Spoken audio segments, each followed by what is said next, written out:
প্রথম পর্ব থেকে জাম্প করে অডিয়েন্সকে ধরেছে।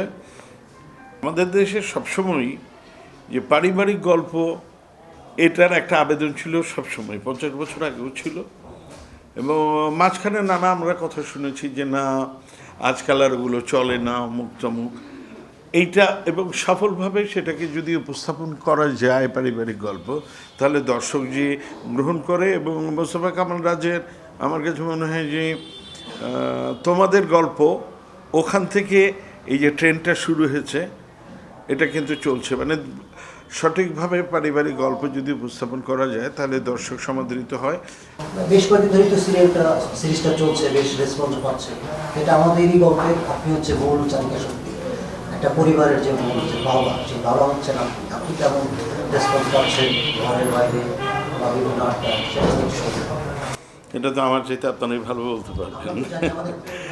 আর সব মিলিয়ে আমি চালিকা শক্তি, মানে আমি প্রধান ব্যক্তি পরিবারের, কিন্তু পরিবারের অন্যান্য সদস্য যারা আছে সবাই যার যার অংশে গুরুত্বপূর্ণ, এবং সবাই মিলিয়েই আমাদেরই গল্প।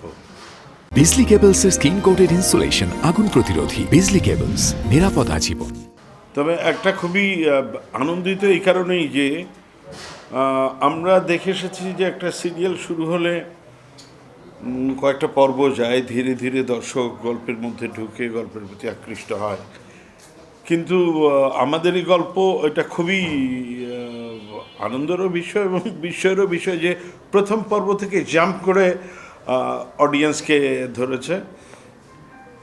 এতে আমার কাছে যেটা মনে হয় একটা বিষয় খুব স্পষ্ট, সেটা হচ্ছে আমাদের দেশে সবসময়ই যে পারিবারিক গল্প এটার একটা আবেদন ছিল সবসময়, 50 বছর আগেও ছিল, এবং মাঝখানে নানা আমরা কথা শুনেছি যে না আজকাল আর ওগুলো চলে না, অমুক তমুক এইটা, এবং সফলভাবে সেটাকে যদি উপস্থাপন করা যায় পারিবারিক গল্প, তাহলে দর্শক যে গ্রহণ করে। এবং মোস্তফা কামাল রাজের আমার কাছে মনে হয় যে তোমাদের গল্প, ওখান থেকে এই যে ট্রেনটা শুরু হয়েছে, এটা কিন্তু চলছে। মানে সঠিকভাবে পারিবারিক গল্প যদি উপস্থাপন করা যায় তাহলে দর্শক সমাদৃত হয়। আমাদেরই গল্প এটা আরেকবার প্রমাণ করেছে। এই তো, থ্যাংক ইউ।